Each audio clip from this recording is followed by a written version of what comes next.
Hello everyone, and welcome to my Sister Wives For You channel.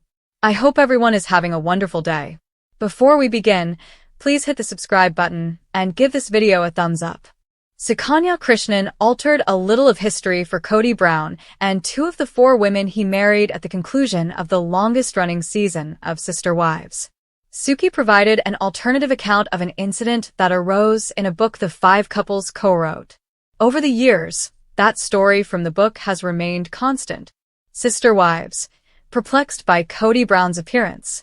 Sukanya Krishnan, the host of Sister Wives Season 19's four last episodes, questioned Mary Brown about introducing Robyn Brown to Kody Brown. Suki appeared to believe that Robyn was initially introduced to Kody by Mary. Mary was shocked by it and said that Suki's account of how Kody and Robyn first met in the last one-on-one episode was false. She corrected Suki as a result. After they met, Mary did encourage Kody to go after Robyn. However, Mary and Kody met Kody's eventual fourth wife simultaneously. Therefore, it is not as though Robyn was formerly friends with the first Sister Wives' wife. Kody Brown and all of his wives wrote a book a few years ago. The story of an unconventional marriage, Becoming Sister Wives. Each wife describes how she met Kody Brown in that book. Furthermore, Suki's account of Robyn and Kody's initial encounter was not included in that book. Kody, Christine, Robyn, Janelle, and Mary all wrote about how they met Kody through the church, but in quite different ways. Although they were strangers and never spoke, Kody first saw Robyn at church. And then, coincidentally, they were introduced. Does Sukanya Krishnan remember Robyn Brown's opening mistake? It's shocking that the presenter of Sister Wives didn't agree with the five spouses' writings in the book. She questioned Mary about presenting Robyn to Kody. Suki would have been aware of Robyn's initial encounter with Kody if she had read the book. Mary made the correction. After that, Suki recited the tale she had first written in the Sister Wives book. Mary and Kody were out for a ride the day they first met Robyn. They pulled over when they passed a friend's house. Robyn, who was preparing to return home by packing the car with her children, was among the individuals in the front yard. Since the publication of their book, Mary, Robyn, and Kody Brown have never strayed from this narrative. Kody and Robyn's eyes first met as sisters. Kody and Mary were together when Robyn, their future Sister Wives spouse, was introduced to them. They met Robyn simultaneously when they arrived at their friend's house and got out of the car. Kody had seen Robyn at church before they were first introduced. During the final one-on-one from Sister Wives Season 19, he suggested that their gaze will transform his life. Robyn and Kody never exchanged words when their gazes locked across the church. Robyn and Kody both claimed to have felt the electricity, but to have done nothing about it at the time. They looked at one another for a long time without saying anything. Then, in a strange turn of events, a friend introduced Robyn to Mary and Kody in the friend's driveway. Additionally, this story remained very constant throughout the seasons of this TLC series, despite the fact that Sister Wives fans have heard numerous stories from the husbands that change over time. Janelle Brown's surprising revelation suggests that Kody Brown's recent unsettling charges about her may have some merit as Sister Wives Season 19 comes to a close. All of the couples who formerly comprised a plural family had their layers pulled back during this final season. While viewing the TLC series, fans discovered that some of their long-held beliefs were false.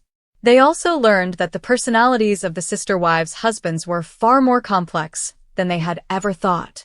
Kody Brown rants about Janelle Brown in Sister Wives.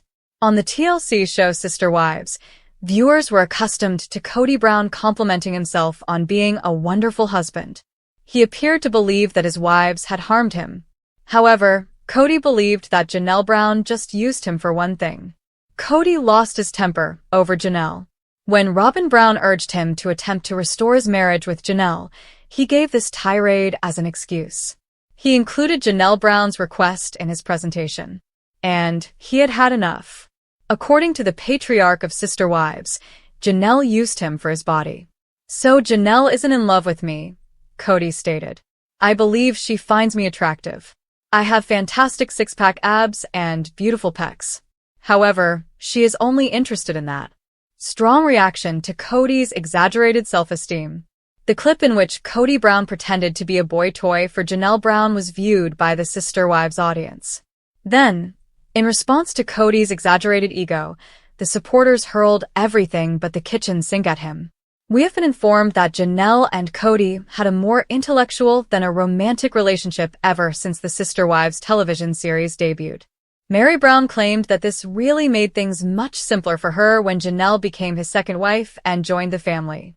Meri was quite affectionate with Kody and thought of herself as a loving wife. However, Meri's jealousy was minimal because Janelle was more like a friend to Kody. Thus, this is how Janelle was presented to the show's viewers. In Kody's mind, she was like one of his male pals. Janelle gives up her buddy theme in Sister Wives. We discovered that Janelle Brown was missing Kody in her bed as Sister Wives Season 19 went on. This is not a rumor because she stated it herself. The fans were shocked by Janelle Brown's response when Suki asked her questions during the one-on-one rounds. Everyone has this idea that I was asexual just because I didn't want to have assembly line kisses with Kody or whatever, Janelle admitted to Suki. This is what Janelle claimed about her multiple marriages. Then she said, "I swear to you, I'm not asexual. I swear to you." She even went a step further and mentioned how annoying it may be to be alone without a man. She described it this way: "When you're single, the hormones are terrible, but you just have to deal with it or whatever." It appears that there is some truth to Kody's first accusation that Janelle merely wanted his body, even though it was a very nasty delivery on Sister Wives. Since she and Kody parted ways, Janelle's main topic seemed to be that she missed Kody in bed. However, Kody wasn't doing anything for Janelle as his wife in any other area as their marriage came to an end. He wasn't acting like the father he used to be, according to fans. Janelle was also essentially alone. Therefore, many TLC series watchers believe that Kody owed her at least that much if she might occasionally get a little pleasure. Is Meri Brown, star of Sister Wives, still at risk from Kody Brown? Fans appear to be beginning to believe this to be the case. Fans realized during the tell-all that this is probably what's going on. Fans didn't understand why she was strangely standing up for Robyn and Kody during this. Of the spouses, Meri is the only one who continues to date Robyn. There is plenty to discover and reveal. To learn more about this circumstance, continue reading. Kody Brown only had one wife when he left. Robyn, Janelle, Christine, and Meri were all married to Kody Brown. But Meri, Christine, and Janelle made the decision to break up. The first person to quit was Christine. She had lost her happiness and saw no use in staying. Then Meri and Janelle also made the decision to go. Everyone has been living their best life since they left. Christine got married again.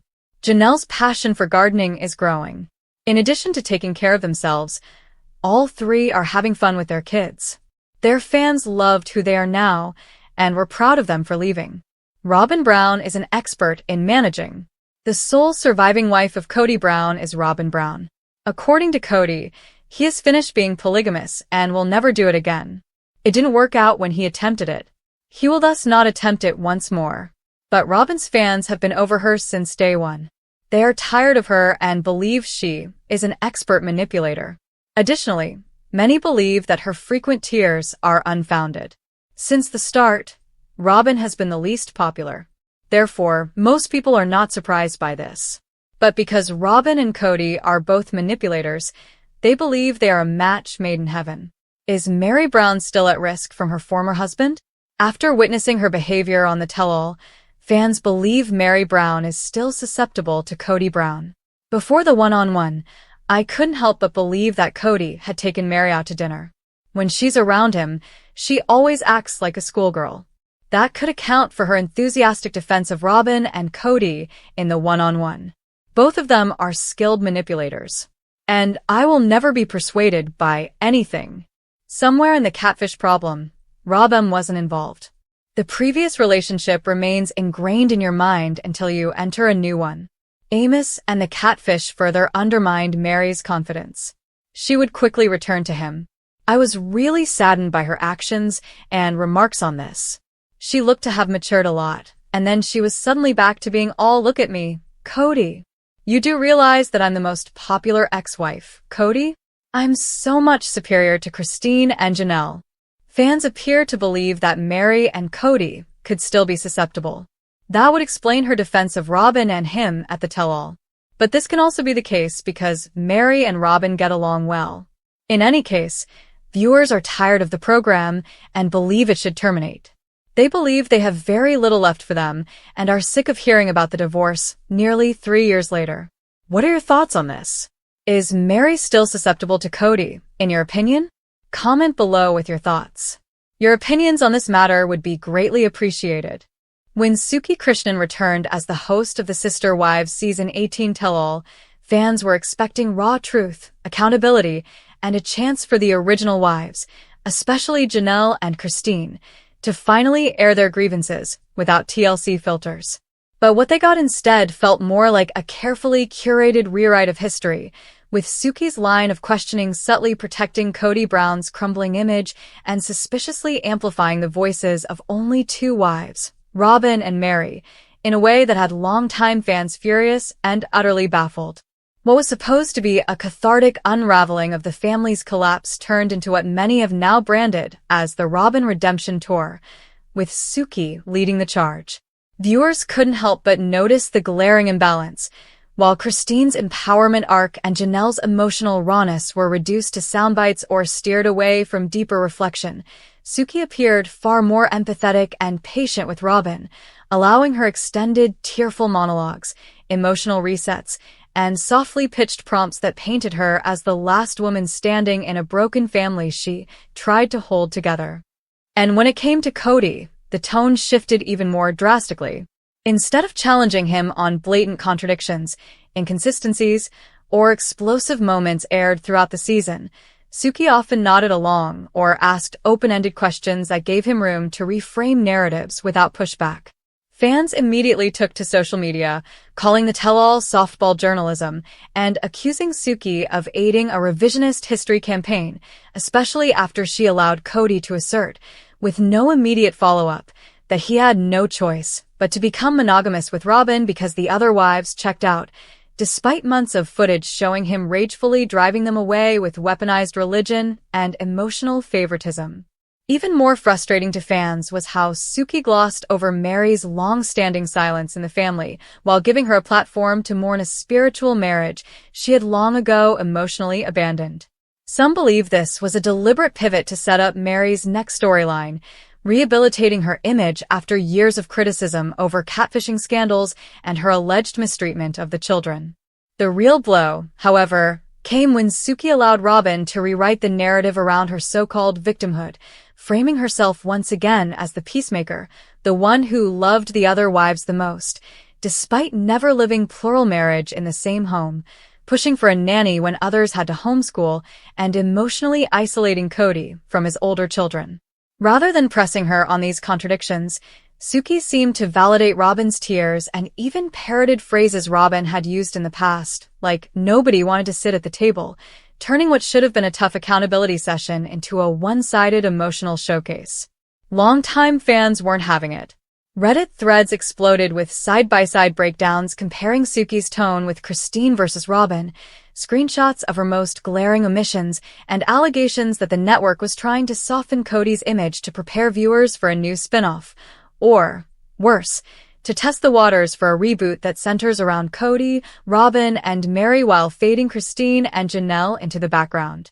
And let's not forget how Suki completely sidestepped the financial abuse accusations, the housing imbalance, the Coyote Pass betrayal, and Kody's refusal to see his own children during the pandemic, all of which had been central to the wives' emotional distress over multiple seasons. Fans weren't expecting her to attack him, but they did expect her to ask.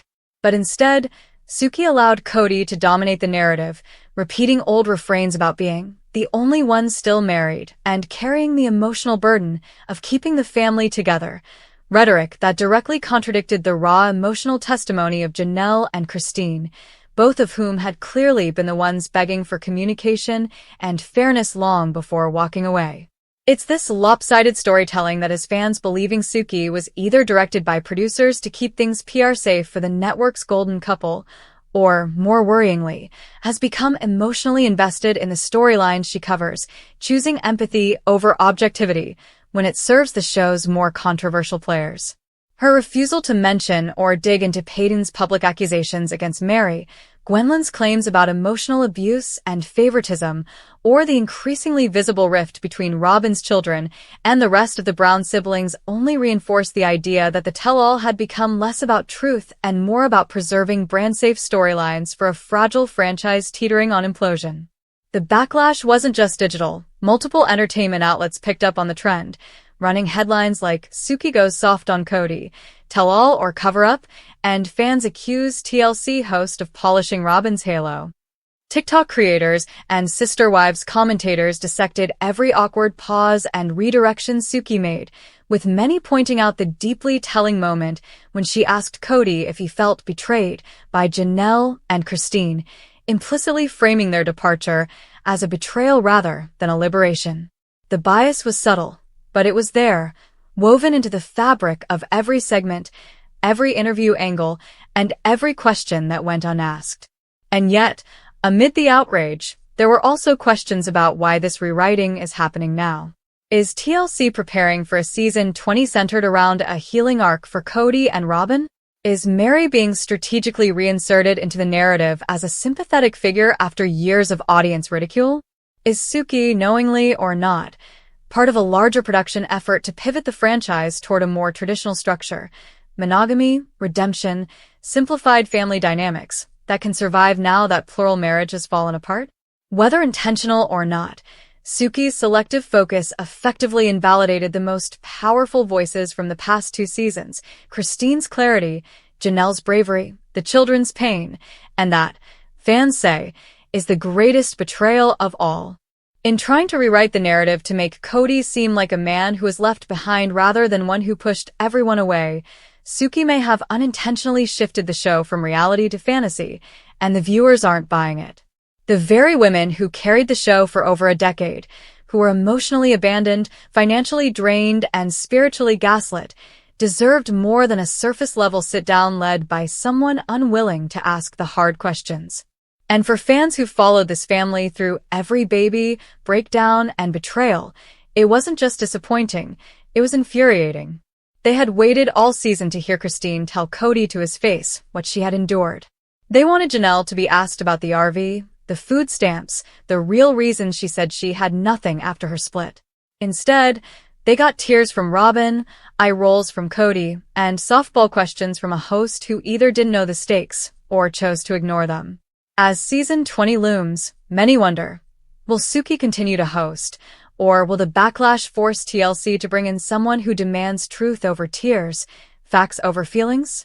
Will the network listen to its fans, or will it double down on protecting the men and women who have already controlled the narrative for too long? Either way, the damage has been done, and the rewriting of Sister Wives' history may go down as the final insult in a story that was already painful enough. Kody Brown's image as the once proud patriarch of the Sister Wives empire has been unraveling for seasons now, but even longtime fans were stunned when he hurled a series of crude, cutting accusations at Janelle Brown that felt less like reflections of truth and more like projections of a man spiraling out of control as his polygamous kingdom crumbled around him. And yet, for all the backlash, a tiny, controversial undercurrent has emerged among viewers asking the unthinkable: was Kody actually right about some of it? The moment came during season 18's most explosive confessional, when Kody, red-faced and visibly agitated, unleashed a bitter rant that framed Janelle not as the strong, independent woman fans love, but as someone who was never really in the marriage to begin with, accusing her of being emotionally detached, too career-focused, and essentially more like a roommate than a wife. His words were harsh, seething with resentment and laced with personal jabs. "Janelle never really loved me the way a wife should," he scoffed, before doubling down with a chilling remark. "She just wanted the lifestyle and freedom. We were never romantic," she made it clear. Fans immediately recoiled, with many calling his statement sexist, insulting, and a textbook case of gaslighting. But in the days and weeks that followed, Reddit threads lit up with nuanced conversations where even some of Janelle's defenders began to ask, Could Kody have been describing something real, even if his delivery was cruel and calculated? After all, even Janelle herself has admitted over the years that she entered plural marriage not out of burning romantic love, but because she believed in the principle and saw Kody as a good spiritual match. In early seasons, she often spoke about prioritizing her children, her education, and her financial independence, and even described how relieved she felt living in a separate home from the other wives so she could parent on her own terms. But does that make her less of a wife, or simply a woman who knew what kind of arrangement she was willing to live in? Critics argue that Kody's accusations stem not from truth, but from rejection, from the bruised ego of a man who lost control of a woman who was never under his thumb to begin with. The timing is suspicious. Kody rarely attacked Janelle publicly until she walked away from him, refused to grovel like Robyn, and declared with stunning clarity that she was done living for a man who couldn't even show up for his kids. And let's not forget the damning scene that confirmed the emotional chasm, the explosive holiday argument where Kody demanded respect without accountability, and Janelle, furious, raw, and completely fed up, fired back. "You're not going to sit here and gaslight me anymore. I'm not doing it. I'm done."